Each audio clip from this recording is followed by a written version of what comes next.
지난 25일 1분기 GDP 증가율이 1.6%로 낮게 나왔음에도 옐런 장관은 미국 경제는 매우 강한 모습을 지속하고 있다 하고 더 많은 데이터가 수집되면 지표는 이보다 높게 수정될 것이라고 했습니다. 개인적으로 옐런 장관의 신뢰도가 더욱더 떨어지는 요즘인데요.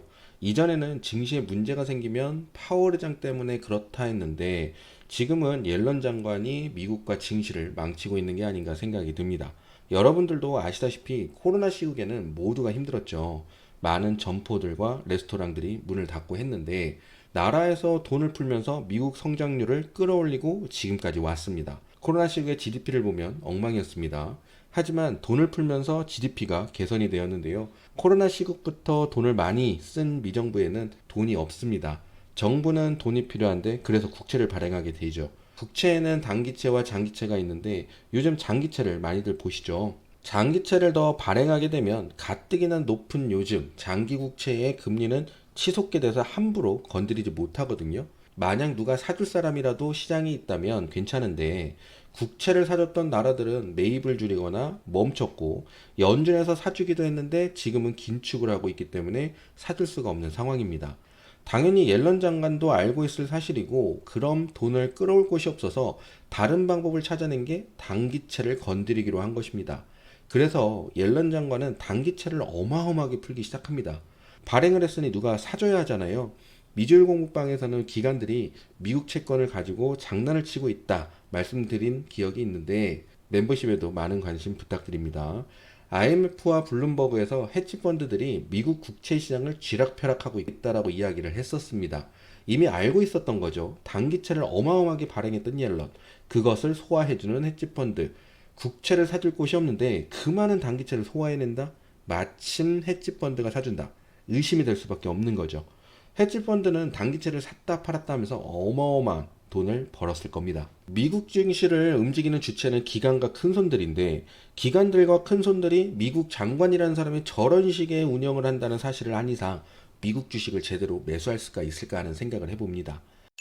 재선이 11월인데 지금부터 돈 풀면 어마어마하게 돈을 써야 하잖아요.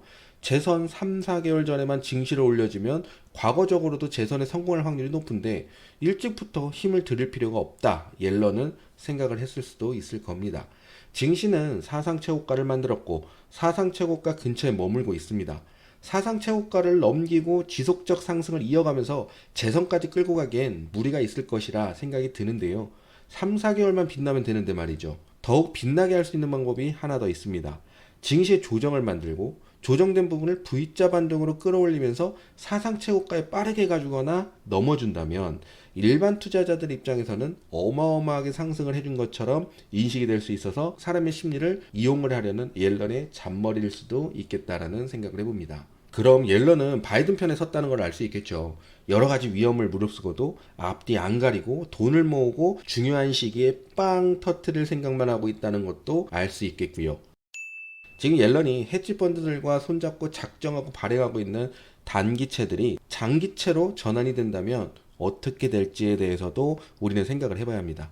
아무래도 채권 금리가 상승할 확률이 굉장히 높겠죠.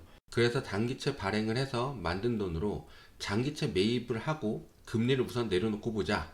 장기채 금리가 상승할 수 있을 것을 대비해 놓자. 이런 거일 수도 있습니다. 채권 시장을 믿을 수가 없는 요즘입니다. 채권이 안전자산이다라는가 연준이 금리를 내리면 된다라는 부분만 보시지 마시고 앞으로의 상황을 잘 지켜보면서 신중하게 투자하셔야겠습니다. 저는 개인적으로 금을 보고 있었고 보고 있다는 것을 말씀드립니다.